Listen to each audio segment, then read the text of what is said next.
Okay, we'll just start the car. And we'll see the startup screen with the GTR. Here it is, and it says use the dial to change the screen is the first thing that comes up. And here are the controls right here. We have, what do we have here? The center dial allows you to scroll between screens. You can see at the top here of the screen there's 11 different pages that are displayed at the top, and to move just use the between dial. them. Exactly.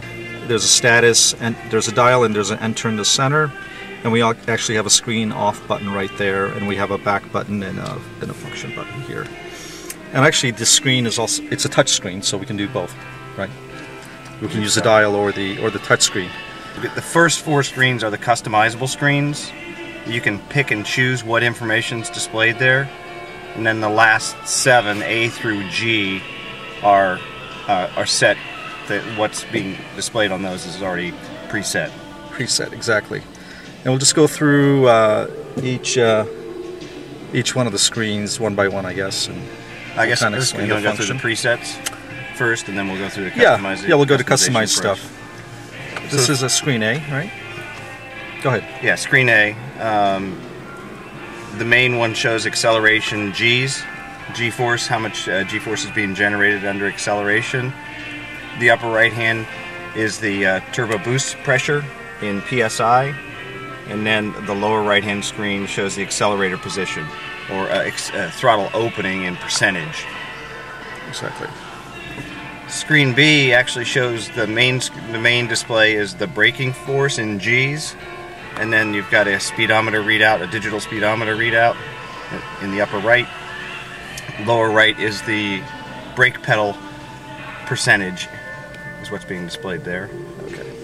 Screen C shows cornering G, left to right lateral acceleration, digital speedometer again in the upper right, and then the lower right shows the steering wheel position.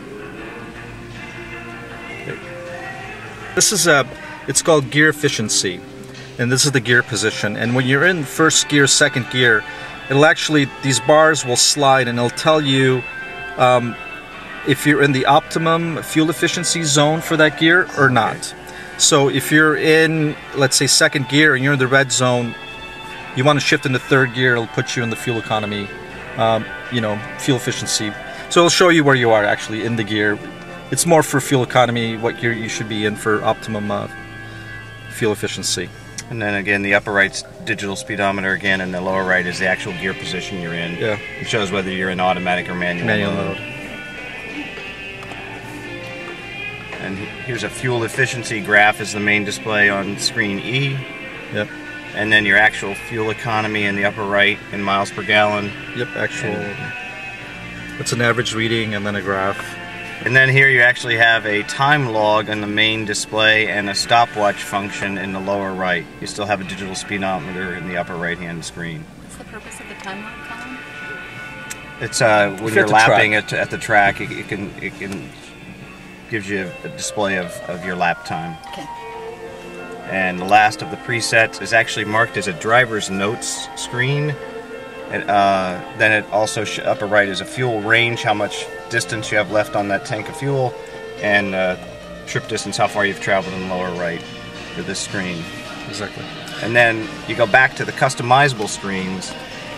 On this screen, the main big screen here is boost. You have your speed, and you have your fuel flow, your injector flow from low to high. And let's say you want to change this. Actually, we'll just use the touch screen. You just touch the meter that you want to change, and here you have a bunch of different functions you can choose from. Right now we have boost, but let's say you want to choose something else, and you can just use the dial. Let's go all the way to the top of the screen. So you have coolant temperature, oil temperature, oil pressure, transmission oil temperature, transmission oil pressure, boost pressure, fuel range, fuel flow, that's the injector flow, recent fuel economy, so that's similar to trip computer, cornering G, acceleration and braking G-force, and total G-force.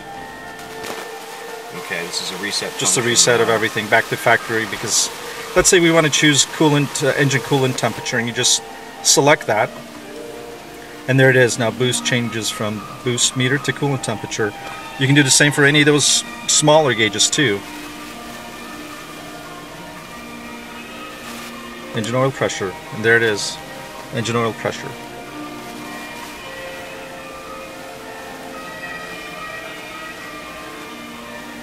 Let's do transmission oil pressure just for... There's the transmission oil pressure. So these are all customizable to whatever information that you need at the time, whatever driving condition that you're in. If you're at the track, you want to monitor boost, or you want to monitor your transmission temperature. If you run a bunch of laps and you want to make sure you're not getting close to, I guess, the red limit on the transmission temperature. And then you can also reset this. But one interesting thing also, if we can get back to some of the preset stuff, the cornering G's, the boost, we have the acceleration pedal.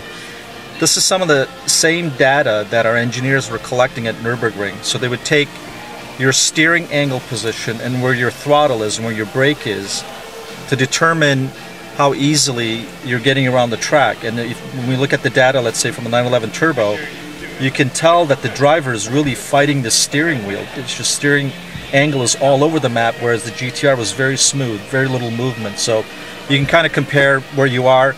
And let's say you're entering a corner, you can look at the accelerator position to see if you've got on the throttle too early or too late, or you got on the brake, you know, too late or too early. So it's supposed to help you become a better driver.